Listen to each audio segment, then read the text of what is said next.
बिस्मिल्लाहिर्रहमानिर्रहीम अस्सलामु अलैकुम अल्लाहुम्मा सल्ली अला मोहम्मद व आले मोहम्मद हस्बुनल्लाहु व निअमल वकील। कैसे आप लोग? खैरियत से हैं? ठीक ठाक है? देखिए, आज हम अपना कोर्स स्टार्ट करने वाले हैं। सबसे पहले हम जो टॉपिक हमने चूज किया है उसको हमने ऐसे ही चूज नहीं कर लिया, उसके पीछे वजह है। तो उसके पीछे वजह ये हम आज डिस्कस कर लेते हैं। सबसे पहले मेरे बच्चों, हमने जो टॉपिक स्टार्ट करने लगे हैं that is non banking finance companies, या फिर आप इसको कह लीजिए नॉन बैंकिंग फाइनेंस इंस्टीट्यूशंस। मेरे बच्चों, ये टॉपिक ना आपके आईकैप के ग्रेड में आता है, स्पेशलाइज्ड कॉर्पोरेट लॉस के ग्रेड में आता है। स्पेशलाइज्ड कॉर्पोरेट लॉस के ग्रेड में आता है। ये ग्रेड 10 से 15 नंबर का टेस्ट हो रहा था आपके एग्जाम में, ठीक है ना यार। इसमें ना इसमें इसमें तीन चीज है। सबसे पहला आपका आ जाए, अगर आप बैंकिंग कंपनीज इसमें ले लें, आप इसमें ले लें इंश्योरेंस कंपनीज ले लें इसमें, और आप इसमें ले लें एनबीएफसी ले लें। यार, इन तीनों में अगर मैं आपको कट शॉट बता दूं, सबसे ज्यादा इंपॉर्टेंट एनबीएफसी, सबसे ज्यादा इंपॉर्टेंट एनबीएफसी है। उसकी वजह यह है मेरे बच्चों, उसकी वजह यह है बैंकिंग ऑर्डिनेंस और इंश्योरेंस ऑर्डिनेंस ना आपके कोर्स में उसका सेलेक्टेड पोर्शन आपके कोर्स का पार्ट है। जबकि एनबीएफसी का जो टोटल रेलेवेंट एरिया उसका अच्छा खासा पोर्शन आपके कोर्स का पार्ट है।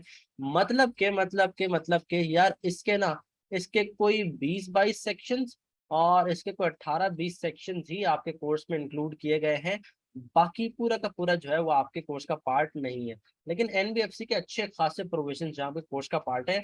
और इसके अलावा जो है वो लेवल ऑफ प्रोफिशिएंसी जो आईकैप आपसे एक्सपेक्ट करता है, वो भी एनबीएफसी में ज्यादा है, वो भी एनबीएफसी में बाकी इन दोनों टॉपिक से ज्यादा है।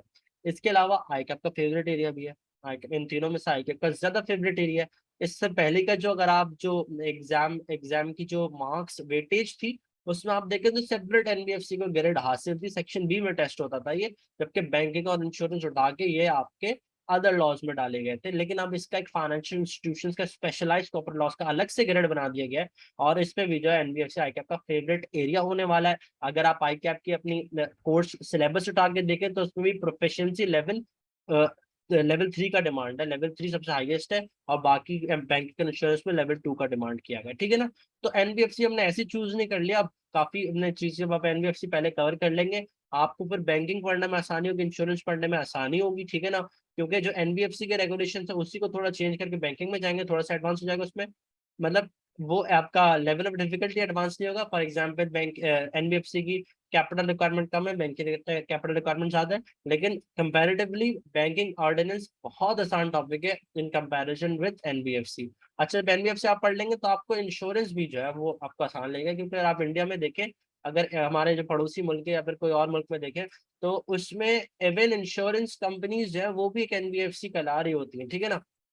तो ये चीजें जो है आपने मेक श्योर करेंगे जब हम एनबीएफसी में स्टार्ट करने लगे। अच्छा जी, सबसे पहले मैं आपको खुशखबरी सुना दूं कि यार, जो भी हम टॉपिक स्टार्ट करेंगे ना, हम पहले उसका एक बर्ड्स आई व्यू ले लेंगे।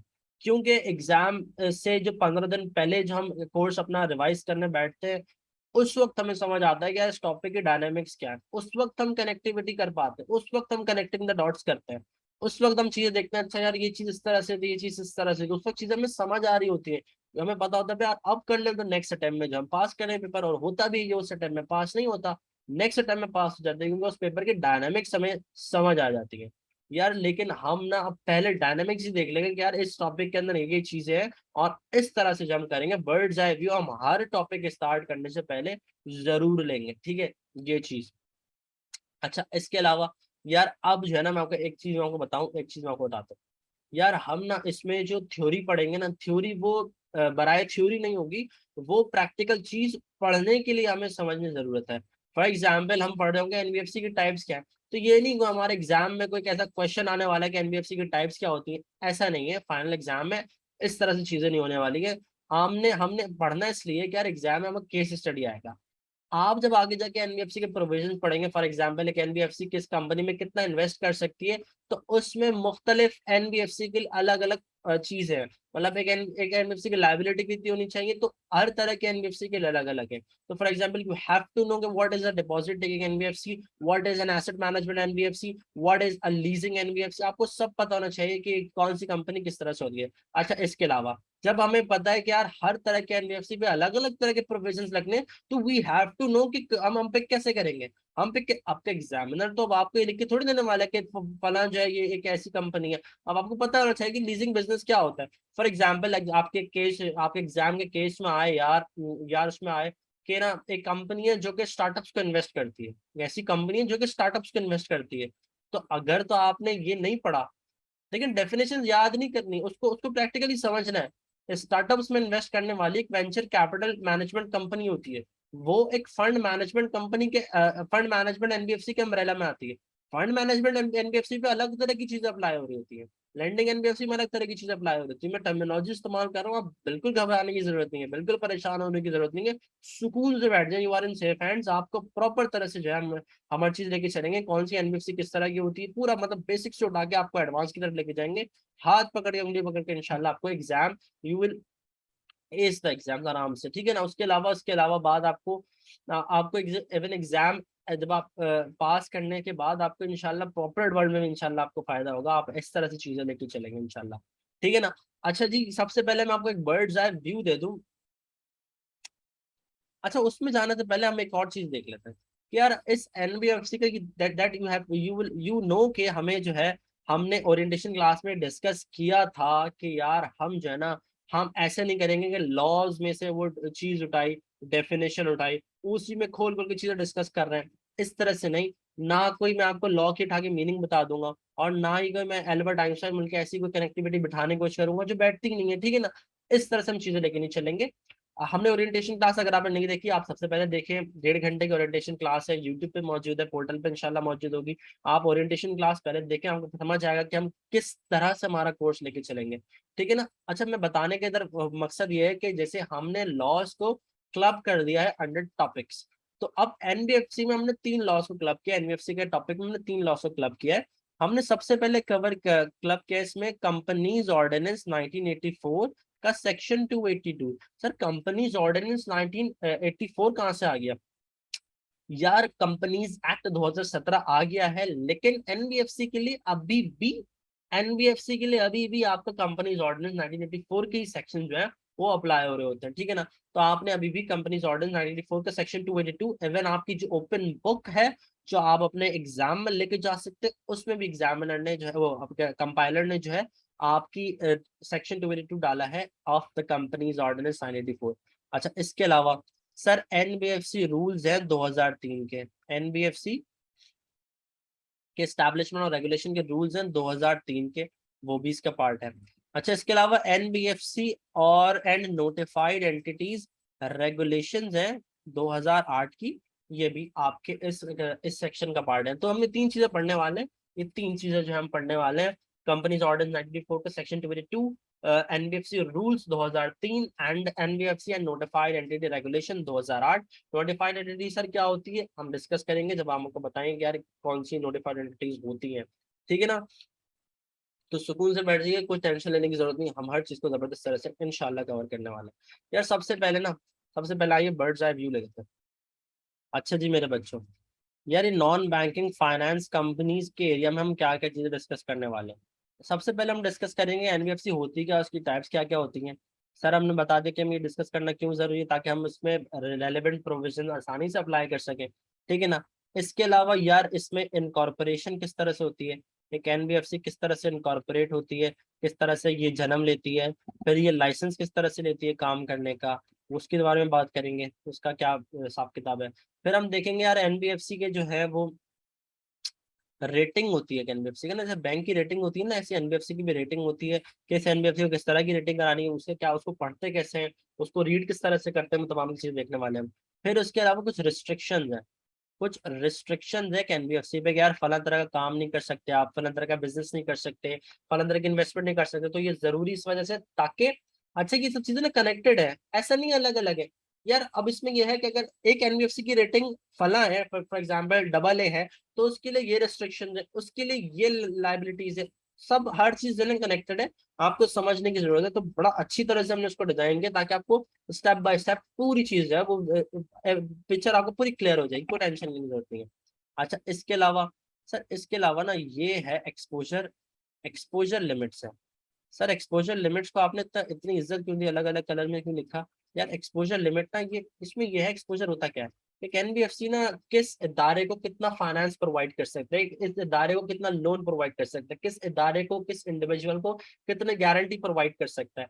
तो ये जो है ना उसकी लिमिटेशंस है। एक एनबीएफसी कैपिटल मार्केट में कितना इन्वेस्ट कर सकता है, एक एनबीएफसी अनलिस्टेड सिक्योरिटीज में कितना इन्वेस्ट कर सकता है, एक एनबीएफसी माइक्रो फाइनेंस में कितना इन्वेस्ट कर सकता है, एक एनबीएफसी बगैर कोलेटर रखे, बगैर मॉर्गेज चार्ज रखे किस इंस्टीट्यूशन को कितना प्रोवाइड कर सकता है, एक एनबीएफसी कितनी लाइबिलिटीज रख सकता है। तो उसकी लिमिटेशंस है, कुछ लिमिट्स है, तो उसके बारे में हम डिस्कस करेंगे कि ये क्या लिमिट्स है, किस तरह से मेरे बच्चों, किस तरह से मेरे बच्चों ये कैलकुलेट होता है, ये कैलकुलेट होता है। इसकी कैलकुलेशंस काफी जरूरी है, इसकी कैलकुलेशंस काफी जरूरी है, कैलकुलेशन हम देख रहे होंगे प्रॉपर तरीके से। इसके अलावा क्या देख रहे होंगे, इसके अलावा क्या देख रहे होंगे? यार इसके अलावा हम देख रहे होंगे कि एक एनबीएफसी के जो ऑफिसर्स हैं, ऑफिसर्स मतलब डायरेक्टर्स, ऑडिटर्स वगैरह, इसमें मतलब इनको इनको अपॉइंट किस तरह से किया जाता है, इंडिपेंडेंट डायरेक्टर्स कितने होने चाहिए। फॉर एग्जांपल एक कंपनी में हमने 5 डायरेक्टर्स रखे हैं, तो उसमें इंडिपेंडेंट कितने होने चाहिए, इनकी इनकी सिलेक्शन या फिर इनके इलेक्शन किस तरह से होंगे। तो इसके बारे में प्रॉपर जो चीज़ है वो हम देख रहे होंगे, ठीक है ना। यार उसके अलावा कुछ मिसलेनियस प्रोविजंस हैं, उसकी भी डिस्कस कर रहे होंगे कि एंटी मनी लॉन्ड्रिंग के हवाले से एनबीएफसी के ऊपर क्या रिक्वायरमेंट्स है, इलीगल ट्रेडिंग के हवाले से एनबीएफसी के ऊपर क्या रिक्वायरमेंट्स है। अच्छा इसके अलावा एक और मेन टॉपिक है जो हम डिस्कस कर रहे होंगे, that would be capital adequacy ratio calculate करना होता है। आपकी रिजर्व रिक्वायरमेंट्स किस तरह से होती हैं, कुछ कुछ जैसे बैंक्स को रिजर्व रिक्वायरमेंट्स होती है कि रिजर्व मेंटेन करना है, आपने ये रिजर्व मेंटेन करना है, इस तरह से एनबीएफसी को भी रिजर्व कुछ मेंटेन करने पड़ते हैं। तो उसके बारे में हम चीजें देख रहे होंगे कि एनबीएफसी को कौन कौन सा रिजर्व मेंटेन करना है, और जो कैपिटल एडिक्वेसी रेशियो होता है जो बताता है कि आपके पास लॉस बर्दाश्त करने की कितनी सलाहियत है, वो किस तरह से कैलकुलेट करना है और वो कितना होना चाहिए प्रॉपर, जो है ना वो हर चीज जो है ना उसकी प्रॉपर तरह से हम देख रहे होंगे। ठीक है ना, तो आइए स्टार्ट करते हैं। ये आपके पास एक बर्ड्स आई व्यू क्लियर है आपके पास कि ये वाली चीजें जो है हम एनबीएफसी में हम कवर करने वाले हैं, ठीक है ना। पूरा 100% कवरेज रखेंगे, पास पेपर्स करेंगे जो एनबीएफसी से रेलेवेंट है, जो कि ओपन बुक रेलेवेंट है। इसके अलावा प्रैक्टिस क्वेश्चंस करेंगे, भरपूर करेंगे, इसकी प्रैक्टिकल केस स्टडीज देखेंगे। फॉर एग्जांपल जहांगीर सिद्दीकी का जो है वो एक एक कंपनी, एक एनबीएफसी के साथ केस था, वो केस लॉ क्या उसका देखेंगे, दो एनबीएफसी के बीच में था, एनबीएफसी और एससीबी के बीच में था। ये तो केस लॉज है जो जिस चीजों पे फटे हुए हैं, जो कि रियल पर फटे हुए हैं, वो देखेंगे। आपका एग्जामिनर भी ये केसेस पढ़कर आपसे पूछता है सवाल, वो एक केसेस पढ़ता है उससे बना के फिर पूछता है सवाल आपसे। तो हम भी वो केसेस पढ़ेंगे और वो केसेस जो है हम अ, पढ़कर अप्लाई कर रहे होंगे, तो आपको बड़ा मजा आने वाला है। हर चीज जो है वो जबरदस्त तरीके से कवर होगी, you are in safe hands. बिल्कुल आपको जबरदस्त तरीके का जो है ना वो, मतलब मैं आपको बताऊं, ये ना ये जो लॉ का एग्जाम है ना, इसमें ना दो चीजें यार, इसमें एक तो इसकी लीगल साइड है और इसकी आपकी सीए की साइड है, मतलब सीए एग्जाम है ना, एग्जाम तो सीए का है। तो ये दोनों चीजें जो है ना ये कंबाइन एक जगह पे जो है ना इंशाल्लाह आपको प्रोवाइड की जा रही होंगी। आप बिल्कुल बेफिक्र रहिए, आपको जबरदस्त तरीके से दोनों चीजों का मिलेगा। देखिए लॉ की ना इंटरप्रिटेशंस भी होती हैं, लॉ की इंटरप्रिटेशंस भी होती हैं। लॉ की किताब है ना, उसको अगर आप अंग्रेजी की बुक समझ के पढ़ेंगे ना, या फिर कोई पढ़ाने वाला इस तरह से आपके साथ अगर जाती करेगा या अंग्रेजी समझ के पढ़ाना शुरू कर दे, तो यार वो चीजों का वैसा वैसा मतलब लेगा कि जो ऐसा इस तरह से नहीं है। आगे जाके हम देखेंगे यार चीजों का मतलब इंग्लिश की किताब से, लॉ की कोई हमें मीनिंग चाहिए ना तो हम ऑक्सफोर्ड डिक्शनरी में तलाश नहीं करेंगे, लॉ की मीनिंग लॉ बताए, ठीक है ना। अच्छा लॉ की मीनिंग भी एक ही लॉ में दो जगह पे लिखा हुआ है word, for example NBFC regulation में ग्रुप का वर्ड मेंशन है। अब ग्रुप में एक जगह पे मीनिंग अलग है, एक जगह पे मीनिंग अलग है। फॉर एग्जाम्पल तो इस तरह से आप नहीं करेंगे कि आपने लॉ के, आपको डेफिनेशन की पता होना जरूरी है कि उस जगह पे लॉ से मतलब क्या है। डेफिनेशन मतलब थ्योरी वाली डेफिनेशन नहीं, मतलब लॉ, लॉ से इंटरप्रेट किस तरह से करेंगे, लॉ की इंटरप्रिटेशन बड़ी जरूरी है। जब आप एक लॉयर बनता है तो उसको इंटरप्रिटेशन बताई जाती है कि इंटरप्रिटेशन किस तरह से करनी है स्टैच्यूट की। प्रॉपर चीजें किस तरह से पिक करनी है, चीजों का उसके मतन तक कैसे पहुंचना है, बेसिस ऑफ कंक्लूजन क्या है। फॉर एग्जाम्पल एक चार्टर्ड अकाउंटेंट होता है, उसको एक आईएफआरएस के बेसिस ऑफ कंक्लूजन पता होती है, उसको उसकी टेक्निकल चीजें पता होती है कि ये जो स्टैंडर्ड बना है इसके पीछे वजह क्या आती है, और वो वजह को प्रोटेक्ट करने के। फॉर एग्जाम्पल एक आईएफआरएस की ट्रीटमेंट है, एक फला टीचर और करा रहे, एक फला टीचर और करा रहे, एक आई कैप और करा रहे हैं, लेकिन होता वहां तक असल सोल्यूशन तक पहुंचना कैसे पहुंचते हैं, जब बेसिस ऑफ कंक्लूजन आप बताओ कि इसको बनाने की वजह ये थी, तो ना सब्सटेंस ऑफ फॉर्म आपने पढ़ा होगा, तो आपको उस तक पहुंचना है। तो लॉ में वही चीज बता सकते हैं जिसको लॉ का तजर्बा हो, लॉ वो फर्स्ट हैंड नॉलेज हो। सेकंड हैंड नॉलेज हमने ओरिएंटेशन में क्लास की बात की, second hand knowledge is very dangerous. आप सेकंड हैंड नॉलेज पर रिलाय ना करें, आप खुद समझदार हैं, आप चीजें देखें। लॉ को जो मतलब लॉ के साथ नाइंसाफी ना करें, क्योंकि आप अपने साथ नाइंसाफी कर रहे हैं। कॉर्पोरेट लॉ या ये कोई ऐसी नहीं है साइड में उठा के बुक कर दी, ये आपको काम आने वाली है। ये 6 के 6 सब्जेक्ट जो है, accounting, auditing, law, tax, management. अब देखिए मैनेजमेंट और लॉ तो लोग साइड में रखे होते हैं ना, अब करें, अब एसपीएम बन गया, पहले बीएमबीएस तक कोई नहीं, अब रट्टे मार के जा देता, अब आपको पढ़ना पड़ेगा। ऐसे ही होना चाहिए ना चार्टर्ड अकाउंटेंट आपको। इन जो फाइनल के 6 पेपर है, ये आपकी 6 जो है ना स्किल्स है, इन 6 की 6 पे आपको कमांड होनी चाहिए, इन 6 की 6 पे कमांड होनी चाहिए, ठीक है ना। तो अब तो लॉ में अब रखना जरूरत, तो पेपर ही पास होगा, पहले तो रट्टे मार के पेपर पास हो जाता, लेकिन अब तो पूरा केस आएंगे, अब आपने तो उसमें प्रॉपर इंटरप्रिटेशन करनी है। तो इस सब्जेक्ट के साथ इंसाफ करके चलें, जैसे नॉर्मल सब्जेक्ट को ट्रीट करते हैं ऐसे इसको ट्रीट करें, प्रॉपर तरीके से हम पढ़ेंगे इंशाल्लाह, और आपको बड़ा मजा आने वाला है, ठीक है ना, इंशाल्लाह। अच्छा जी, सबसे पहले हम बात कर लेते हैं आपके एक एनबीएफसी जो है वो, एनबीएफसी को मैं आपको बताऊं यार, एनबीएफसी देखो, नाम नाम से क्या लग रहा है आपको, एक नॉन बैंकिंग फाइनेंस कंपनी हमने लिखा, हमें नाम से ये लग रहा है मेरे बच्चों की यार एक ऐसी कंपनी है जो कि कोई फाइनेंशियल सर्विस वगैरह प्रोवाइड कर रही है। फाइनेंशियल सर्विसेज प्रोवाइड करिए, फाइनेंशियल सर्विसेज क्या होती है यार, फाइनेंशियल सर्विसेज क्या होती है, फॉर एग्जांपल लीजिंग, लीजिंग में फाइनेंशियल सर्विसेज है। हाउसिंग, कोई हाउस के लिए आप कोई फाइनेंस प्रोवाइड कर रहे हैं, किसी बंदे को रेजिडेंशियल यूनिट परचेज करना है, या फिर कंस्ट्रक्ट करना है, या फिर रेनोवेट करना है, उसके लिए आप कोई फाइनेंस प्रोवाइड कर रहे हैं, तो वो भी फाइनेंशियल सर्विसेज है।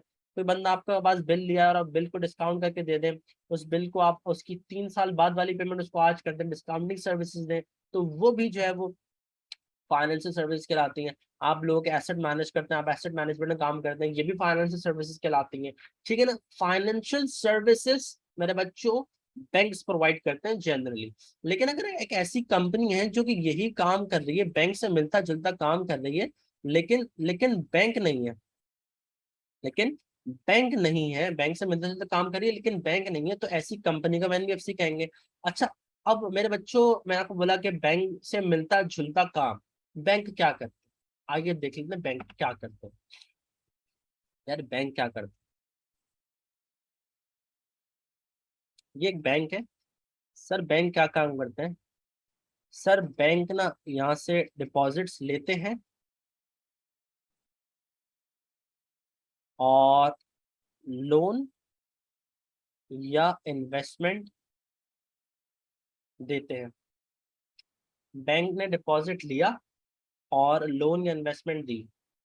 बैंक जो काम करते हैं उसको हम कहेंगे बैंक लेने देने का काम करते हैं, पैसा लेने देने का काम करते हैं बैंक। Sure. सर बैंक ने जो है ना वो मार्केट से पैसा, फॉर एग्जांपल एक बंदे ने पैसा रखवाना है कि बैंक में ये लो मेरा पैसा जमा कर लो, और फिक्स डिपॉजिट पे बैंक ने बोला यार मैं तुम्हें 7% दूंगा, उसने बोला ठीक है 7% दे देना। एक और बंदा आया बैंक बैंक से अगले अगले काउंटर पे कि बैंक बैंक मुझे पैसा उधार चाहिए, बोले ये लो पैसा मुझे 11% सूद समेत वापस करना, बोले ठीक है मैं 11% सूद समेत वापस कर दूंगा, तो 11% में उसने पैसा दिया, 7% पे लिया, 11% पे दिया, ले दे के बैंक ने 4% कमा लिए, लेने देने के काम में 4% कमा लिए, ये बैंक के इनकम है, ये काम है, ठीक है ना। तो ये वाला काम जो है लेने देने का काम, ये हराम काम है, सूद से गुरेज करें, सूद को आप जो है वो प्रोहिबिट करें, जो है ये आप बिल्कुल इसको जो है ना बिल्कुल आप जो है ना इससे दूर रहें, ठीक है ना, जितना आपसे हो सके।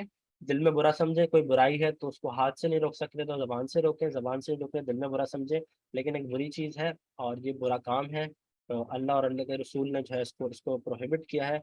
आप भी जो है इसको दिल में बुरा समझें, इसको अवॉइड करें, इसको जहाँ जो है मतलब जितना आप इसको कर सकते हैं अपनी अपनी इस्तिताअत में, अपनी सकत में, अपनी हैसियत में, आप उस हिसाब से इसको करें। ये गलत काम है और ये बिल्कुल भी जो है ना ये इसकी इसकी कोई जो है इजाज़त नहीं है, ठीक है ना।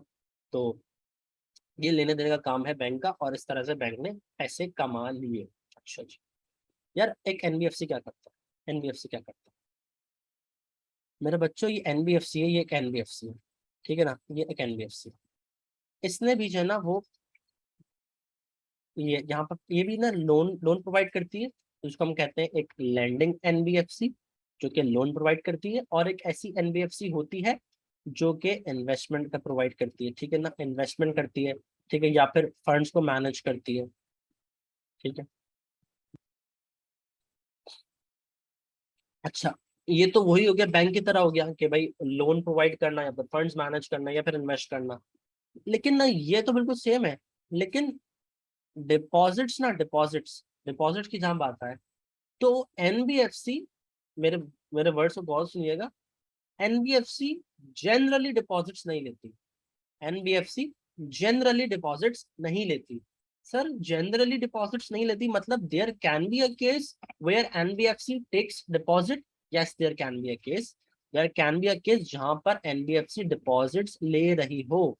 सर अगर एनबीएफसी, अगर ऐसा जो केस है जो आप कह रहे हैं इसमें एनबीएफसी डिपॉजिट लेती है, तो एनबीएफसी डिपॉजिट ले रही है और लोन और इन्वेस्टमेंट कर रही है, तो ये तो बिल्कुल बैंक जैसा काम हो गया। और सर आपने हमें बताया था कि लॉज बनाए जाते हैं पब्लिक इंटरेस्ट को प्रोटेक्ट करने के लिए, बैंक के ऊपर सख्त प्रूडेंशियल रेगुलेशन इस वजह से अप्लाई होती है, स्टेट बैंक का बम्बू डंडा इस वजह से अप्लाई होता है क्योंकि बैंक के पास लोग पैसा रखवाते हैं, huge amount of population bank के पास पैसा रखवाती है, 10 दिन के लिए, 15 दिन के लिए, भाई ये लोग पैसा करंट अकाउंट के लिए, सेविंग अकाउंट बनाया, फिक्स डिपॉजिट बनाया, हर चीज जो है वो बैंकिंग चैनल के थ्रू जा रही होती है, डिपॉजिट्स बैंक लेता है, जब भी बैंक को जो है वो इतनी इतनी जो है वो ठीक ठाक रखा हुआ है स्टेट बैंक ऑफ पाकिस्तान ने और लॉज ने। तो सर अगर एनबीएफसी के लिए इतना तो हमें पता है कि एनबीएफसी के जो रूल्स हैं और जो लॉज है इतने सख्त नहीं जितने बैंक के लिए, तो यार ये अगर ये एनबीएफसी बैंक वाला काम कर रही है तो ये तो गलत है। यार देखो पहले मैं आपको बताऊं, मैंने वैसा वो कहा था कि लॉ को जो है ना, हम अगर हम इंग्लिश की किताब की तरह पढ़ेंगे ना तो बड़ा मसला हो जाएगा। यार जो डिपॉजिट का वर्ड है ना, ये अंग्रेजी वाला डिपॉजिट नहीं है, कुछ भी मैंने मैंने कुछ भी कोई सी भी डिपॉजिट ले लूँ तो ऐसा अगर मैंने ले लिया ना तो हर कंपनी को मैं बैंकिंग कंपनी बना दूंगा, लेकिन ऐसा नहीं है। देखो डिपॉजिट से मुराद मेरे बच्चों इधर है या तो डिमांड डिपॉजिट या तो टाइम डिपॉजिट। देखो डिमांड डिपॉजिट क्या होते हैं कि करंट अकाउंट बनाया या मैंने सेविंग अकाउंट बनाया, मैंने बैंक के पास पैसे रखवाए कि बैंक ये लो मेरे पैसे, जब मैं दिल चाहूँ मैं विड्रॉ कर सकूंगा, ये पैसा मेरा है, मैं जब दिल चाहूँ मैं विड्रॉ कर सकूंगा, ऑन डिमांड मैं विड्रॉ कर सकूंगा। टाइम डिपॉजिट क्या होता है, फॉर एग्जाम्पल मैंने यार बैंक में एफडी दे दिया, मैंने फिक्स डिपॉजिट दे दिया कि यार ये लो पैसा 5 साल तक मैंने इश्योर्ड है, मुझे इसमें प्रॉफिट दे देना इस हिसाब से। तो ये डिमांड डिपॉजिट होता है, ये टाइम डिपॉजिट होता है, ये दोनों काम जो है वो बैंक कर रहा होता है। यार एनबीएफसी के केस में ना, एनबीएफसी के केस में डिमांड डिपॉजिट का कोई सीन ही नहीं। There can be no case where NBFC takes demand deposit, there can be no case, ऐसा कोई केस नहीं हो सकता इसमें एनबीएफसी डिमांड डिपॉजिट ले रही हो, डिमांड डिपॉजिट ले रही हो। किसी एनबीएफसी के साथ आप ना करंट अकाउंट खोल सकते हैं ना आप सेविंग अकाउंट खोल सकते हैं, कोई भी डिमांड डिपॉजिट किसी तरह का कोई सीन नहीं होता। सर सिर्फ और सिर्फ टाइम डिपॉजिट चल सकते हैं, वो भी 3 महीने से ऊपर ऊपर के ही, 3 महीने के ऊपर ऊपर के ही टाइम डिपॉजिट ले सकते हैं एनबीएफसी के। बैंक के केस में आप जो है 3 महीने से लेसर पीरियड के लिए भी टाइम डिपॉजिट रख सकते हैं, 1 महीने के लिए, 2 महीने के लिए, इवन 15 दिन के लिए रख सकते हैं टाइम डिपॉजिट। लेकिन एनबीएफसी के केस में आपने 3 महीने से ऊपर ऊपर ही रखना था। सर मतलब समझ आ गया कि अब लोग सिर्फ पैसा जिससे हमसे हम रखवाते हैं बैंक में और हम विड्रॉ करवा लेते हैं, इस तरह से पैसा एनबीएफसी इस तरह से डील नहीं कर रहा। मतलब 3 महीने से ऊपर रखना मतलब ये इन्वेस्टमेंट के लिए ही रखना है, हाँ इन्वेस्टमेंट के लिए रखना है, ठीक है। तो इन्वेस्टमेंट वाला काम जो एनबीएफसी कर रही होगी, ऐसा नॉर्मल डिपॉजिट नहीं ले रही होगी एक एनबीएफसी, जैसा कि एक बैंक लेता है ऐसा एनबीएफसी नहीं कर रही होगी, ठीक है ना।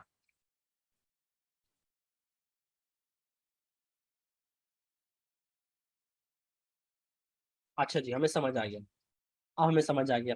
यार अब ना देखो, एक ना एक एनबीएफसी है, यहाँ पर हम देखते हैं एक एनबीएफसी है और यहाँ पर एक बैंक है। सर फॉर एग्जांपल ये हमारे पास है यूबीएल और ये हमारे पास है ऑरिक्स लीजिंग, ठीक है ना। सर क्या यही फर्क है किसके नाम के हमें लीजिंग आ रहा है, ऑरिक्स लीजिंग, लीजिंग वो फाइनेंस सर्विसेज, और ये बैंक नहीं है तो ये एनबीएफसी हो गया, और इसमें यूनाइटेड बैंक लिमिटेड आ रहा है, बैंक का वर्ड आ रहा है तो ये बैंक हो गया। नहीं भाई ऐसी कोई बात नहीं है। सीन ये है, देखो ये ना एक एनबीएफसी जो होती है ना, ये बनती है कंपनीज लॉस के तहत और बैंक बनता है आपका बैंकिंग लॉस के तहत। बैंकिंग लॉज बोले तो बैंकिंग ऑर्डिनेंस 1962, और कंपनीज लॉज बोले तो कंपनीज ऑर्डिनेंस 1984। ये बैंकिंग ऑर्डिनेंस के तहत बनी, ये कंपनीज ऑर्डिनेंस के तहत बनी। सर कंपनीज एक्ट प्रिवेल करता है, मैं मानता हूँ अब, लेकिन एनबीएफसी केस में जैसा कि मैंने आपको बताया कि अभी तक कंपनीज ऑर्डिनेंस 1984 ही वो एप्लीकेबल है, ठीक है ना। तो कंपनीज ऑर्डिनेंस के तहत बनी और एक्सचेंजिंग, और बैंकिंग ऑर्डिनेंस के तहत बनी यूबीएल।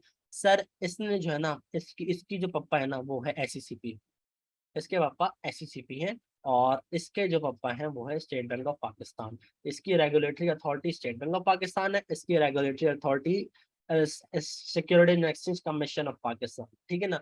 सर इसके अलावा, अच्छा सर, ये अगर एक कंपनी, मतलब आप कह रहे हैं ऑरेक्स लीजिंग जो है वो कंपनीज ऑर्डिनेंस के तहत बनी, कंपनीज लॉ के तहत बनी। सर मुझे बताइए कि फॉर एग्जाम्पल सर से दो कंपनीज हैं सर, ये है आपकी, सर ये फॉर एग्जांपल सर आपकी ये है lucky cement. Sir lucky cement है ये आपकी, और सर ये आपने जो और एक स्कीम एग्जांपल दी, सर अगर दोनों ही अगर कंपनीज ऑर्डिनेंस के तहत बन रही है तो मतलब हम कुछ भी बना सकते हैं, कोई और फर्क नहीं है। बस हम जाते हुए मेमोरेंडम्स और आर्टिकल में डाल दें कि हमारा हमारा ये काम है तो हम ये एनबीएफसी हो जाएंगे, और कोई चीज नहीं है। नहीं, ऐसी बात नहीं है। इसके पास ना एक एक खास लाइसेंस होता है, एक खास लाइसेंस होता है जिसके तहत ये ऑपरेट करती है। अच्छा सर, जैसे बैंक के पास लाइसेंस होता है, हाँ बिल्कुल ऐसे जैसे बैंक के पास लाइसेंस होता है, लेकिन ये बैंकिंग लाइसेंस हरगिज नहीं है। ये हरगिज बैंकिंग लाइसेंस नहीं है। बैंकिंग लाइसेंस और बात है, एनबीएफसी लाइसेंस और बात है। एनबीएफसी के ना कई तरह के बिजनेसेस होते हैं, कई तरह के बिजनेस होते हैं, हम डिस्कस करेंगे। क्यों डिस्कस करेंगे? ताकि हम केस अच्छे से सॉल्व कर सके, हमें पता होना चाहिए। तो एनबीएफसी कई तरह के बिजनेस होते हैं, हर बिजनेस के लिए एक सेपरेट लाइसेंस चाहिए होता है। मुझे एक बिजनेस चाहिए उसका अलग लाइसेंस, एक बिजनेस चाहिए उसका अलग लाइसेंस। मैं एक वक्त में एक से ज्यादा बिजनेस का भी लाइसेंस दे सकता हूँ। कुछ ऐसे प्रोविजन है कि यार मैं इन दो तरह के बिजनेस को साथ जोड़ के नहीं कर सकता, अगर मैं ये वाले बिजनेस का लाइसेंस दे रहा हूँ तो इस बिजनेस का लाइसेंस नहीं ले सकता। और फिर ऐसे भी कुछ केस हैं जहां पर अगर मैं इस एक बिजनेस का लाइसेंस ले लूंगा तो इस लाइसेंस के अंडर में ये तीन चार और बिजनेस भी कर सकता हूँ। तो सेपरेट तरह के लाइसेंस है। वो लाइसेंसिंग जब हम पढ़ेंगे तो उसको हम डिटेल में जाके हम देख रहे होंगे, ठीक है मेरे बच्चों। तो इस चीज को बिल्कुल क्लियर कर लें। हमें समझ आ गया कि भाई इसके पास एक एक ऐसी एनबीएफसी जो है वो एक ऐसी कंपनी है जो फाइनेंशियल सर्विसेज प्रोवाइड करती है, बैंक जैसा काम करती है लेकिन बैंक नहीं होती। ये एक कंपनीज ऑर्डिनेंस के तहत रजिस्टर होती है कंपनी, इसके पास एक खास लाइसेंस होता है, और ये एसईसीपी के अंडर रेगुलेट करती है। ये डिपॉजिट्स जनरली नहीं लेती। ये काम क्या करती है? या तो लोन प्रोवाइड करती है या फिर इन्वेस्टमेंट करती है, लेकिन जनरली डिपॉजिट्स नहीं लेती। But there can be a case where NBFC has deposit taking permission, लेकिन उस केस में भी सिर्फ टाइम डिपॉजिट 3 महीने के ऊपर वाले ही एनबीएफसी ले सकती है, लेकिन वो भी एक कुछ चंद केस में होते हैं। एक ऐसी एनबीएफसी जब हम डिस्कस करेंगे, पूरा मैं आपको चार्ट बना के दूंगा किस एनबीएफसी का क्या पूरा मैप है, तो उसमें आपको बिल्कुल समझ आ जाएगा। लेकिन आपको ये एक पिक्चर क्लियर होने की जरूरत है कि ये जो है वो हमारी एनबीएफसी होती है। अब मेरे बच्चों आइए हम देख लेते हैं कि यार ये एनबीएफसी जो है ना वो कितने टाइप्स की होती है। यार अगर हम ये एनबीएफसी हमारी, यार ये दो तरह की होती है। सबसे पहले ये दो तरह की होती है। एक एनबीएफसी हमारी होती है मेरे बच्चों फंड मैनेजमेंट एनबीएफसी। दूसरी हमारे पास होती है lending NBFC. Fund management NBFC और लैंडिंग एनबीएफसी, ठीक है। बड़ी कोई गंदी राइटिंग हो रही है, अल्लाह माफ करे, ठीक है ना। लैंडिंग एनबीएफसी और फंड मैनेजमेंट एनबीएफसी। यार फंड मैनेजमेंट एनबीएफसी कौन कौन से काम करती है आइए हम देख लेते हैं। फंड मैनेजमेंट एनबीएफसी काम करती है एसेट मैनेजमेंट का। सर फंड मैनेजमेंट कंपनी और कौन सा काम कर सकती है? सर फंड मैनेजमेंट कंपनी काम कर सकती है रीड मैनेजमेंट का। सर रीड क्या है? सर रीड है रियल एस्टेट इन्वेस्टमेंट ट्रस्ट। हम जब डिस्कस करेंगे इसका, हम डिटेल में डिस्कस करेंगे इसका किस तरह से जो है वो काम चलता है। सर इसके अलावा वेंचर कैपिटल मैनेजमेंट का काम कर सकती है। सर वही जो स्टार्टअप फंड, हाँ वही वाला। अच्छा फिर सर और कौन सा काम कर सकती है? Sir pension. अच्छा बिल्कुल सुकून में रहिए, ये कोई जो टर्मिनोलॉजीज है हम डिटेल में डिस्कस करेंगे, और प्रैक्टिकल लाइफ एग्जाम्पल भी मैं आपको दूंगा। क्या जो एसेट मैनेजमेंट कंपनी ना, ये जो तुमने ये वाली कंपनी देखी ना अपनी जिंदगी में, ये वो वाला काम कर रही होती है। तो बिल्कुल टेंशन नहीं लीजिए, सुकून से बैठ जाइए कि हम प्रॉपर तरह से हम जो डिस्कस करेंगे इसको ना। सर पेंशन स्कीम को मैनेज कर रही होती है। सर इसके अलावा सर इन्वेस्टमेंट एडवाइजरी का काम कर रही होती है, इन्वेस्टमेंट एडवाइजरी, इन्वेस्टमेंट एडवाइजरी का काम कर रही होती है। अच्छा इसके अलावा सर लैंडिंग एनबीएफसी क्या काम कर रही होती है? सर लैंडिंग एनबीएफसी लीजिंग का काम कर रही होती है। लैंडिंग एनबीएफसी जो है वो हाउसिंग फाइनेंस का काम कर रही होती है। Sir lending NBFC discounting services वगैरह प्रोवाइड कर रही होती है। सर लैंडिंग एनबीएफसी जो है वो इन्वेस्टमेंट फाइनेंस का काम कर सकती है। सर अच्छा इन्वेस्टमेंट फाइनेंस और इन्वेस्टमेंट एडवाइजरी अलग अलग चीज़ है, हम देखेंगे तो आपको पता लग जाएगा इसको। तो यार ये पिक्चर अच्छा, एक और बात, सर ये जो लैंडिंग एनबीएफसी ना, it can be either deposit taking और it can be either non deposit taking, ठीक है ना। अच्छा मतलब फंड मैनेजमेंट एनबीएफसी डिपॉजिट नहीं ले सकती, नहीं ले सकती, ठीक है ना, नहीं ले सकती। सिर्फ लैंडिंग एनबीएफसी ही अगर परमिशन ले तो इट कैन टेक डिपॉजिट्स। तो ये आपके सामने पूरी पिक्चर क्लियर है कि एनबीएफसी दो तरह की होती है, फंड मैनेजमेंट और lending NBFC. And lending NBFC can take deposits और it can be a non deposit not lending NBFC. यार ये आपको टर्म पता होना चाहिए, deposit taking lending NBFC, non deposit taking lending NBFC. आगे जाके हम प्रोविजन पढ़ेंगे, हम पढ़ेंगे यार ये चीज ना इस तरह का अप्लाई हो रही है, ये चीज इस तरह की कंपनी में अप्लाई हो रही है। तो ये जो है ना, जैसे आप आईएफआरएस में पढ़ते हैं कि अगर ये केस होगा तो इस तरह से होगा, ये केस होगा तो इस तरह से होगा, डेट इंस्ट्रूमेंट्स पे ये वाली चीज अप्लाई होंगी, इक्विटी इंस्ट्रूमेंट्स पे वाली चीजें अप्लाई होंगी। तो ये आप चीजें देखते हैं ना, इसी तरह से लॉ में भी आपने जो है वो चीजें इस तरह से देखनी है। तो ये सामने आपके पास पिक्चर बिल्कुल क्लियर है, ठीक है ना। अब हम देखने वाले हैं मेरे बच्चों के, हम एक एक चीजें तोड़ तोड़ के पढ़ने वाले हैं कि एसेट मैनेजमेंट क्या काम करती है, रिट मैनेजमेंट क्या काम करती है, वेंचर कैपिटल मैनेजमेंट क्या काम करती है, हम इसको डिटेल में देखने वाले हैं।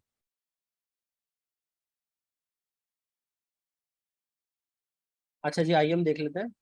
यार सबसे पहले ना फॉर एग्जाम्पल मैं आपको बताऊं, एक ए, ए, ए, ए, जी चार दोस्त हैं, ये चार दोस्त हैं, ये ना ये स्टूडेंट्स हैं और ये चाहते हैं यार हमारे पास जो पैसे हैं ना हम उसको इन्वेस्ट करें। तो ये चार छात्र हैं, ये चार ना स्टूडेंट्स हैं। यार ये है मिंटू, ये है चिंटू, ये है बबलू और ये है क्यूटू। ये चार स्टूडेंट्स हैं और ये सर एक एसेट मैनेजमेंट कंपनी है, ये कि एसेट मैनेजमेंट कंपनी है। सर एसेट मैनेजमेंट कंपनी क्या करती है, लोगों से पैसा पकड़ती है और उस पैसे को जो है ना, मतलब लोग पैसा आके इसको देते हैं, लोग पैसा आके इसको देते हैं और इसको उसको जो जो पूल्ड फंड्स है ना, जो पैसा पूलिंग करते हैं, पूल्ड फंड्स है ना, उसको आगे जाके इन्वेस्ट करती है। सर किस में इन्वेस्ट करती है? यार ये स्टॉक्स में इन्वेस्ट करती है, ये बॉन्ड्स में इन्वेस्ट करती है, ये फर्दर कोई इन्वेस्टमेंट और करती है और फिर जो है ना उसको जो है वो रिटर्न प्रोवाइड करे, जो पैसा जनरेट हुआ ना, जो उससे रिटर्न कमाया वो रिटर्न लोगों को वापस प्रोवाइड करती है। सर ये चार दोस्त हैं, मिंटू चिंटू बबलू क्यूटू। सर इन लोगों ने इस एसेट मैनेजमेंट कंपनी को वो दिया जो होता सबके पास है, सब छुपा के रखते हैं, देता कोई नहीं। सर उन्होंने अपना कैपिटल दिया, इन्होंने अपना कैपिटल जो है वो एसेट मैनेजमेंट कंपनी को दिया, इन्होंने अपना कैपिटल एसेट मैनेजमेंट कंपनी को दिया। एसेट मैनेजमेंट कंपनी ने इन जैसे और भी मिंटू चिंटू बबलू क्यूटू से पैसा जमा करके जो है वो इन उस पूल्ड फंड को जो है आगे स्टॉक्स में और बॉन्ड्स में इन्वेस्ट किया और रिटर्न जो है, तो ये रिटर्न जो है इन्हीं मिंटू चिंटू और बबलू क्यूटू को जो है वो वापस कर दिया। और एसेट मैनेजमेंट कंपनी जो है इस तरह से जो है वो काम करती है। इस कंपनी को कहते हैं एसेट मैनेजमेंट कंपनी। सर अगर पाकिस्तान में एग्जाम्पल दें सर, जो एटलस ग्रुप वाला है, एटलस ग्रुप जो है, एटलस ग्रुप की है एटलस एसेट मैनेजमेंट कंपनी, ठीक है ना। इस आरिफ हबीब की है आरिफ हबीब एसेट मैनेजमेंट कंपनी। तो इस तरह से जो है ये एसेट मैनेजमेंट कंपनी काम कर रही होती है, लोगों का पैसा पूलिंग करके उनकी वेल्थ इंक्रीज कर रही होती है, उनकी वेल्थ इंक्रीज कर रही होती है, उनकी ओवरऑल जो है ना उनकी ओवरऑल वेल्थ में इजाफा होता है। तो इस तरह से जो है वो काम हो रहा होता है। अच्छा अब हम बात करते हैं, अब हम बात करते हैं यार, अब हम बात कर रहे हैं फॉर एग्जांपल रीट मैनेजमेंट की बात करते हैं। अब हम REIT management, real estate investment trust. Sir ये कंपनी क्या होती है? सर ये कंपनी क्या करेगी? रीट मैनेजमेंट का काम क्या होता है? सर रीट मैनेजमेंट भी एक म्यूचुअल फंड की तरह ही ऑपरेट करती है, म्यूचुअल फंड की तरह ही ऑपरेट करती है और इसमें पास जो यूनिट होल्डर का पैसा आता है ना, यूनिट होल्डर का पैसा आता है। सर यूनिट होल्डर क्या होते हैं? सर एक कंपनी है, तो इसके इसमें जो फर्स्ट टाइम में 100 हिस्से हैं, तो इसमें जो हर हिस्सा जिसके पास है वो हिस्सेदार कहलाता है, वो हिस्सेदार कहलाता है, ठीक है ना, शेयर होल्डर कहलाता है। सर जो म्यूचुअल फंड है ना, ऊपर जो हमने डिस्कस किया वो भी म्यूचुअल फंड वाला काम है, सारे म्यूचुअल फंड जैसे ही काम है, ठीक है ना। इसमें लोग पैसा लगाते हैं, फिर ये आगे पैसा जो जमा हो जाता है ये आगे इन्वेस्ट होता है, ये पैसा आगे इन्वेस्ट होता है उस पैसे से को जो इन्वेस्ट करके जो इनकम आती है वो यूनिट होल्डर्स में डिस्ट्रीब्यूट कर दी जाती है। सर तो ये जो रीट मैनेजमेंट कंपनी है, real estate investment trust management, sir ये इस पैसे को ना, पूल्ड फंड्स को सर फिजिकल फॉर्म में प्रॉपर्टी में इन्वेस्ट करती है, रियल एस्टेट में इन्वेस्ट करती है। फिर उससे जो मेरे बच्चों कैपिटल गेन आता है और जो रेंटल इनकम आती है वो जो है वो यूनिट होल्डर्स में डिस्ट्रीब्यूट कर दी जाती है। सर पाकिस्तान में जो है ये आपका डॉल्मेन डॉल्मेन रीड मैनेजमेंट वाले जो है ये काम कर रहे हैं, डॉल्मेन रीड मैनेजमेंट वाले ये काम कर रहे हैं। और डॉल्मेन ग्रुप का जो रीड मैनेजमेंट ये काम कर रहे हैं इस तरह से जो है कि लोगों का पैसा पकड़ के जो है फिजिकल फॉर्म में एसेट में रियल एस्टेट में लगाते हैं। उसके बाद रियल एस्टेट जो है वो उससे कैपिटल गेन कमा के या फिर रेंटल इनकम कमा के लोगों को पैसा उनका वापस कर दिया जाता है, वापस नहीं किया जाता उनको, उनका रिटर्न वापस कर दिया जाता है, ठीक है ना। तो इस तरह से जो है वो real estate investment REIT management का काम होता है। अच्छा मेरे बच्चों, इसके अलावा यार, इसके अलावा venture capital what is venture capital management यार, वेंचर कैपिटल मैनेजमेंट में आपको एग्जांपल दूं। अब पाकिस्तान में कंपनी है बाइकिया। सर बाइकिया जो है ना, पाकिस्तान का अपना स्टार्टअप है, ठीक है ना। सर इसको जो है ना एक कंपनी ने इन्वेस्ट किया था इसके अंदर। That company is Sarmayakar. Sir Sarmayakar ने देखा कि बाइकिया जो है एक स्टार्टअप है that has the potential to grow. इसने भी अपना वो दिया जो होता सबके पास, सब छुपा के इतने देता कोई नहीं। सर इसने भी जो है ना बाइकिया को कैपिटल दिया, इसने भी जो है वो बाइकिया के अंदर इन्वेस्ट किया और बाइकिया जो है वो ग्रो कर रहे हैं। सर ये सरमायाकार जो है ये वेंचर कैपिटल मैनेजमेंट कंपनी है। ये लोग स्टार्टअप्स को फंड करती है, स्टार्टअप्स को, जो कंपनी स्टार्टअप्स को फंड करे, ऐसे स्टार्टअप्स को that has the potential to grow, that company is a venture capital management company under the umbrella of fund management company. ठीक है, ये बात हो गई। सर इसके अलावा एक कंपनी है sir, investment advisory. Sir investment advisory, sir ये ना मेरे बच्चों ये है एक रिश्ते वाली आंटी। सर रिश्ते वाली आंटी हैं जो ना के सर रिश्ते वाली आंटी हैं, इनकी नज़र ना मोहल्ले की हर ल्यूक्रेटिव प्रोडक्ट पर है, हर प्रॉफिटेबल आइटम पर है, हर ऐसी चीज पर है जो कि अच्छा रिटर्न देती है। तो ये कॉर्पोरेट वर्ल्ड की जो है ना वो रिश्ते वाली आंटी हैं। इनके पास तमाम लुक्रेटिव अपॉर्चुनिटीज के all lucrative opportunities available lucrative opportunities की चीजें पर नजर होती है इनकी। और जब एक बंदा इनके पास आता है, एक शख्स इनके पास आता है कि भाई हमारा पैसा इन्वेस्ट करो, हमारा पैसा जो है वो डबल करो, हमारा जो है वो हमें मुनाफा दो, हमें भी बताओ कैसे जो है वो 3 दिन में पैसा डबल होता है। तो ये जो है ना वो इस तरह की स्कीम जो है वो बताती है कि भाई आप पैसे तो इधर इन्वेस्ट करते हैं, हम फीस लेंगे आपसे, हम कमीशन लेंगे, इधर उधर पैसे इन्वेस्ट करो। तो ये इन्वेस्टमेंट एडवाइजर काम है इनके पास, इनकी नज़र जो है वो हर तरफ होती है, ठीक है ना। अच्छा जी, अब हम बात कर लेते हैं यार, अब हमारे पास है pension fund. Sir pension fund scheme management, ठीक है ना। पेंशन फंड स्कीम मैनेजमेंट, इतनी अल्लाह माफ करे, क्या क्या राइटिंग है, क्या समझ आ रहा है आप लोग? आई होप समझ आ रहा हो, पेंशन फंड स्कीम मैनेजमेंट लिखा हुआ है, ठीक है ना। अच्छा अब इसमें सर मैं आपको एग्जांपल देता हूँ। सर ये एक साहब है, सर ये है शहबाज, ये है शहबाज, इनके पापा हैं नवाज। सर शहबाज के अब्बा है नवाज। नवाज जो है वो एक रिटायर्ड जो है वो गवर्नमेंट ऑफिसर हैं। इन्होंने ठीक ठाक पूरी जिंदगी लगाकर मुल्क को सर्व किया है सर, मुल्क को सर्व किया इन्होंने, सर्व किया, जबरदस्त किस्म का इन्होंने काम किया मुल्क के लिए। अच्छे, अल्लाह इनको खुश रखे। सर इन्होंने जो है ना बहुत अच्छा काम किया। इन्होंने इन्होंने जो है वो गवर्नमेंट पूरी जिंदगी ला के इन्होंने अपना मुल्क सर्व किया है। अब ये रिटायर हो चुके हैं, अभी भी जो है ना उनका मुल्क का पैसा चाहिए इनको, जो है वो पेंशन मिलती है, मतलब पेंशन मिलती है इनको। और इनको जो है एक पेंशन मिलती है, इनके अभी भी रिटायर हो चुके हैं। तो सर शहबाज जो है ना वो अपने अब्बा नवाज की पेंशन की जो अमाउंट ना वो लेने जा रहे हैं बैंक से। बैंक से लेने जा रहे हैं अपने वालिद साहब की अपने वालिद साहब की पेंशन की अमाउंट।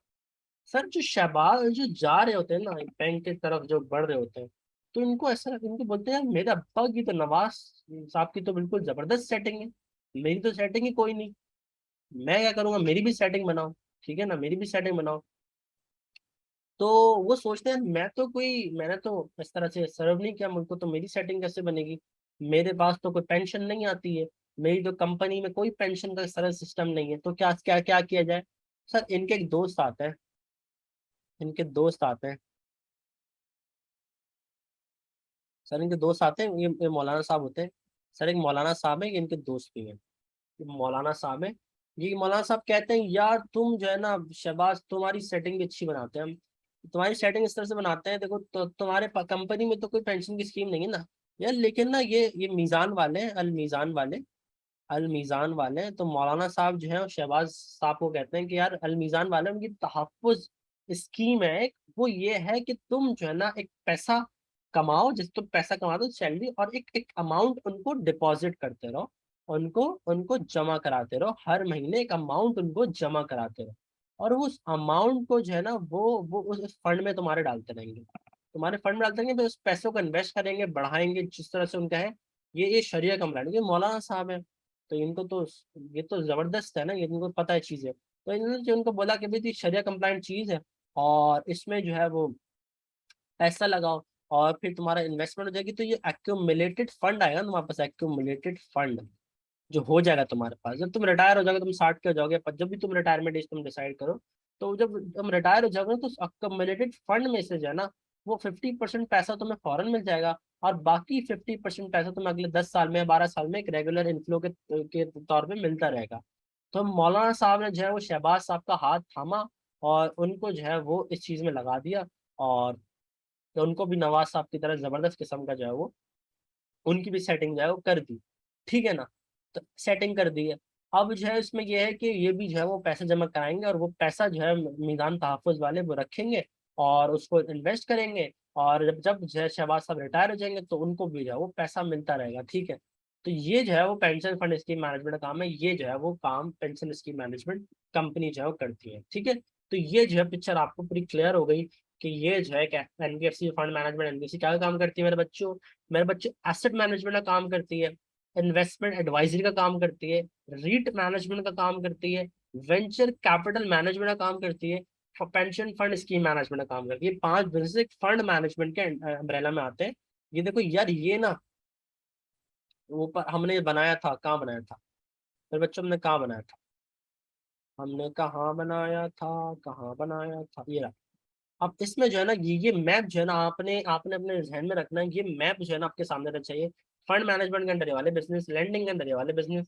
यार मैं इतना अलग बता क्यों रहा हूँ यार, आगे जाके पढ़ोगे कि जो कंपनी फंड मैनेजमेंट का काम कर रही है ना वो लेंडिंग का काम नहीं कर सकती। मतलब फॉर एग्जाम्पल एक कंपनी चाहती है कि यार मैं रीट मैनेजमेंट का काम भी करूँ और मैं लीजिंग काम भी करूँ, तो ये हो नहीं सकता। तो ये ना एक जबरदस्त किस्म का पार्टीशन है बीच में, जो इधर वाले हैं वो इधर वाले हैं, जो इधर वाले हैं वो इधर वाले, इधर वाले इधर नहीं आ सकते, इधर वाले इधर नहीं जा सकते। ये पार्टीशन हो गया, तो आपको पता होना चाहिए कौन सी चीज कौन से अम्ब्रेला में आती है। ठीक है ना, अब आइए देख लेते हैं हम कि लैंडिंग एनबीएफसी जो है वो कौन कौन से काम करती है। तो सबसे पहले अगर हम लीजिंग कंपनी की बात करें, लीजिंग कंपनी की बात करते हैं, तो यार लीजिंग कंपनी लीज लीज पे पैसा प्रोवाइड कर रही होती है। उसमें आपका फाइनेंस लीज भी आ जाता है, आपका मतलब लीजिंग क्या होती है वो आप उससे बेहतर ही जानते हैं। ठीक है ना, ऑपरेटिंग लीज भी आ जाता है, आपका इजारा वगैरह भी आ जाता है। तो ये वाली जो कंपनी फाइनेंस से पैसा दे रही है, ऑपरेटिंग से पैसा दे रही है, इजारा पे पैसा दे रही है, लीजिंग कोई भी काम करिए तो उसको हम कहते हैं भाई ये कंपनी लीजिंग कंपनी है। या पाकिस्तान में जो है जो ज्यादा बैंक जो है वो लीज प्रोवाइड कर रहे होते हैं हर चीज के लिए। लेकिन ना जब पाकिस्तान में सबसे मशहूर company that is Orix leasing, Orix leasing जो है वो लीज लीज का काम कर रही होती है। ठीक है ना, और भी बहुत सारी कंपनी है, लेकिन मैं आपको बता रहा हूँ जब आप रिलेट कर सकें। ठीक है ना, अच्छा इसके अलावा अगर हम देखें, यार इसके अलावा हाउसिंग फाइनेंस का काम है, हाउसिंग फाइनेंस, हाउसिंग फाइनेंस का काम है, हाउसिंग फाइनेंस। अच्छा वैसे तो इसमें यार इसमें एचबीएफसी भी करती है हाउसिंग फाइनेंस का काम। ठीक है ना, एचबीएफसी के जो कंप्लायंस की चीज़ें वो हम लोग देखते हैं, हमारी फर्म देखती है। ठीक है, तो उसमें काफ़ी मैंने डिटेल में काम किया एचबीएफसी के साथ। ठीक है, अच्छा इसके अलावा यार, इसके अलावा अगर मैं अगर एग्जाम्पल दूँ आपको, तो एक एक कंपनी है trellis, trellis housing finance company, trellis housing finance company, यार इसकी एक स्कीम है घर हो के नाम से ना, घर हो के नाम से। अब उसमें क्या होता है यार, अगर कोई बंदा एक रेजिडेंशियल यूनिट परचेज करना चाहे, रेनोवेट करना चाहे, कंस्ट्रक्ट करना चाहे, तो इसके लिए ना वो पैसा ये प्रोवाइड कर देती है कंपनी, और उस पैसे से आप वो घर खरीदिए, और फिर ना उसकी आपकी एक आपने पेमेंट, एक रेगुलर पेमेंट करनी है, तो इस तरह से जो है वो आप उनको पेमेंट वापस कर देते हैं। लेकिन वो इकट्ठा आपको फाइनेंस प्रोवाइड कर दें, फॉर एग्जाम्पल 15% आप दे दें, 85% वो दे दें, तो इस तरह से सारी स्कीम चढ़ जाती है। तो ये इस तरह की कंपनी जो है वो काम कर रही होती है। Other than government organization, private company में ट्रेलिस हाउसिंग फाइनेंस कंपनी एक मशहूर कंपनी है जो ये वाले काम कर रही होती है। रेजिडेंशियल यूनिट किसी को परचेज करना है, रेनोवेट करना है या कंस्ट्रक्ट करना है, तो इसके लिए जो है वो लोन या लोन प्रोवाइड कर रही होती है। मैंने आपको बताया लैंडिंग एनबीएफसी लोन प्रोवाइड कर रही होती है, इन्वेस्टमेंट वाली एनबीएफसी, फंड मैनेजमेंट एनबीएफसी होगी ना, ये वाली एनबीएफसी सारे लोन प्रोवाइड करते हैं। लीज एक लोन है, हाउसिंग फाइनेंस के लिए एक लोन है। इस तरह से, इस तरह से हाँ, किधर गई, कहाँ गया रे बबुआ। अच्छा जी, ये देख लें। अच्छा इसमें देखें, अब इसमें क्या आता है, इन्वेस्टमेंट फाइनेंस। इन्वेस्टमेंट फाइनेंस की चीज आ जाती है। इन्वेस्टमेंट फाइनेंस करना क्या होता है, सर आप फाइनेंस प्रोवाइड कर रहे हैं, आप पैसा प्रोवाइड कर रहे हैं, या आप कन्वेंशनल बेसिस पे कर लें, कन्वेंशनल बेसिस पे। यार ये क्या हो रही है राइटिंग, क्या मतलब समझ आ रहा है आप लोगों को writing? Very bad writing, Kamal साहब, you need to improve your writing यार। हूँ मैं वकील, लेकिन राइटिंग मेरी जो है ना वो मतलब सीए और वकील हूँ, लेकिन राइटिंग मेरी जो है ना वो एक डॉक्टर वाली है, माशाल्लाह। चलो कुछ तो, खैर, एनीवेज। अच्छा जी, हम क्या कर रहे थे, हम बात कर रहे थे हमारा इन्वेस्टमेंट फाइनेंस के बारे में। इन्वेस्टमेंट फाइनेंस कंपनी, हाँ अब सही है, वो तो लंबा है ना, राइटिंग खराब है। Investment finance company.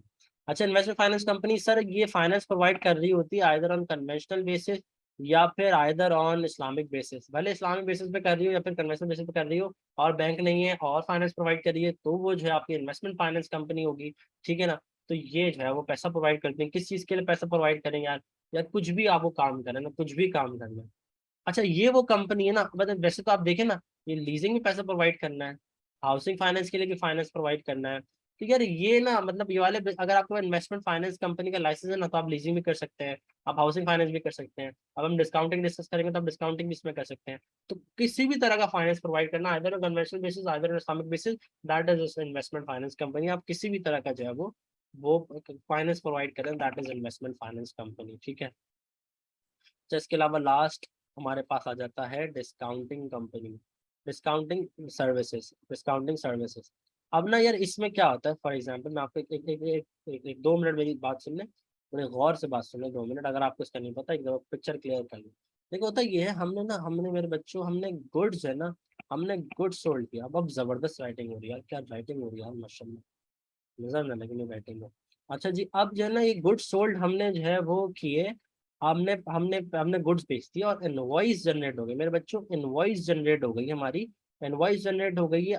लेकिन पैसा जो है ना वो 90 डेज बाद मिलना है, 90 डेज बाद मिलना है। गुड्स आज डे 1 पे सोल्ड हो गए, इनवॉइस भी अभी बन गई, लेकिन पैसा जो है ना रिकवर 90 डेज बाद होना है। सर यहाँ पर ना कंपनीज को एक बड़ा मसला आता है सर, कैश फ्लोज मेंटेन नहीं होते, कैश फ्लोज का मसला आता है। तो कैश फ्लोज को इम्प्रूव करने के लिए आप अपने इनवॉइस को एक ऐसी एनबीएफसी के पास लेके जाते हैं या ऐसे बैंक के पास लेके जाते हैं जो डिस्काउंटिंग का डिस्काउंट का काम कर रही होती है। डिस्काउंटिंग का काम क्या होता है, सर आपको 90 दिन बाद पैसे मिल रहे हैं ना, हम आपको आज पैसे देते हैं, हम आपको आज पैसे दे देंगे। ठीक है ना? उसको डिस्काउंट करके इंटरेस्ट रेट के हिसाब से हम आपको आज पैसे दे देंगे। ठीक है ना? फिर वो जो पैसा आएंगे फिर उससे हम रिकवरी हो जाएगी हमारी। ठीक है? तो आपको अगर आपकी बात की इनवॉइस है, 90 डेज बाद की इनवॉइस है, मतलब ऐसा ही होता है। अगर आप प्रैक्टिकल लाइफ में देखें, गुड्स बेच रहे होते हैं लेकिन वो इनवॉइसेस जो है वो बाद की, मतलब पैसा तो बाद में मिल रहा होता है। तो आपको इनवॉइसेस जाके, बिल्स हैं, invoice, invoice discounting, bill discounting, receivable discounting, तो डिस्काउंटिंग सर्विस होती है। जो चीज पैसा बाद में मिल रहा है, आप जाएं एक ऐसी कंपनी के पास जो डिस्काउंटिंग सर्विसेज देती है, तो उसको बोलेंगे यार मुझे अभी डिस्काउंट आज अभी पैसे दे दो, तो वो इस तरह से आपका ये पैसे रिकवर हो जाते हैं। तो ये डिस्काउंटिंग का काम कहलाया जा रहा होता है। ठीक है मेरे बच्चों, ये बात आपको समझ आ जानी चाहिए। देखिए यार, मैं आपको थोड़ी सी क्लियर कर दूं, वापस एक समराइज हम चीज देख लेते हैं। एनबीएफसी दो तरह की होती है, fund management NBFC, lending NBFC. Lending NBFC में दो बातें, it can be deposit taking और it can be non deposit taking. मतलब फंड मैनेजमेंट कंपनी तो डिपॉजिट ले ही नहीं सकती, ठीक है ना। फंड मैनेजमेंट कंपनी पांच तरह काम कर सकती है, एसेट मैनेजमेंट का काम कर सकती है, रीट मैनेजमेंट का काम कर सकती है, वेंचर कैपिटल मैनेजमेंट का काम कर सकती है, इन्वेस्टमेंट एडवाइजरी का काम कर सकती है, और पेंशन स्कीम मैनेजमेंट का काम कर सकती है। सर आपकी लेंडिंग एनबीएफसी जो कि लोन प्रोवाइड कर रही है, फंड मैनेजमेंट एनबीएफसी इन्वेस्टमेंट करती है, और उसको इन्वेस्टमेंट एनबीएफसी भी कह सकते हैं, इन्वेस्टमेंट एनबीएफसी भी इसको कह सकते हैं, फंड मैनेजमेंट एनबीएफसी को। सर लैंडिंग एनबीएफसी आपके लोन प्रोवाइड कर रही होती है, लोन लीजिंग लीज का काम कर रही होती है, सर हाउसिंग फाइनेंस का काम कर रही होती है, इन्वेस्टमेंट फाइनेंस का काम कर रही होती है, डिस्काउंटिंग का काम कर रही होती है। तो ये आपको क्लियर हो गया ना। अब हम आके प्रोविजन जब उसके देखेंगे तो आपको जबरदस्त तरह के समझ आएगा, जब आपको मैं बोलूंगा कि मेरे बच्चों ये चीज है ना सिर्फ एक फंड मैनेजमेंट एनबीएफसी के ऊपर ही एप्लीकेबल है, तो वो पांच तरह के बिजनेस जो करेगा ना, तो उसके ऊपर ये वाली चीज एप्लीकेबल होगी। फिर आपके एग्जाम में क्वेश्चन आया फॉर एग्जांपल, यार ये कंपनी है, ये पैसा लोग कलेक्ट करके ये रियल एस्टेट में इन्वेस्ट करती, तो आप समझ जाएंगे कि यार एक रीट मैनेजमेंट कंपनी है। रीट मैनेजमेंट कंपनी एक फंड मैनेजमेंट कंपनी होती है, तो इस पे वो वाले प्रोविजन अप्लाई होने, ठीक है ना। तो ये चीज आपको बिल्कुल क्लियर है, ये चीज उम्मीद आपको जबरदस्त तरह की समझ आई होगी। एक एनबीएफसी क्या होती है, बैंक और एनबीएफसी में असल फर्क क्या है, ये नहीं कि अंग्रेजी पढ़ के जो है किसी ने समझा दिया कि भाई ये फर्क है कि बैंक में क्योंकि नाम में बैंक आ रहा है, यूबीएल में बैंक आ रहा है तो ये बैंक है, और एनबीएफसी में क्योंकि बैंक का वर्ड नहीं आ रहा तो ये बैंक नहीं है। भाई ऐसा नहीं है, चीजें आपको समझ आ गई, क्लियर हो गई, ठीक है ना। आपको ये समझ आ गई कि एनबीएफसी में कौन कौन से टाइप्स है, और ये समझ आ गई बर्ड्स आई व्यू, आपको पता लग गया कि हम ये चीजें पढ़ने वाले हैं, और आपको ये पता लग गया कौन से लॉज हमने पढ़ने वाले हैं। अब हम देखेंगे नेक्स्ट क्लास में, हम जो नेक्स्ट सेक्शन में आप देखेंगे कि एक एनबीएफसी किस तरह से इनकॉर्पोरेट होती है, उसका पूरा प्रोसेस ऑफ इनकॉर्पोरेशन विथ उसके बाद उसकी लाइसेंसिंग किस तरह से होती है, पूरा प्रोसेस आप देख रहे होंगे, आपको बड़ी अच्छी तरह समझ आएगा, ठीक है ना। उम्मीद आपको समझ आया होगा। अपना बहुत बहुत ख्याल रखिएगा, दुआओं में याद रखिएगा। अंटिल नेक्स्ट टाइम, अल्लाह हाफिज।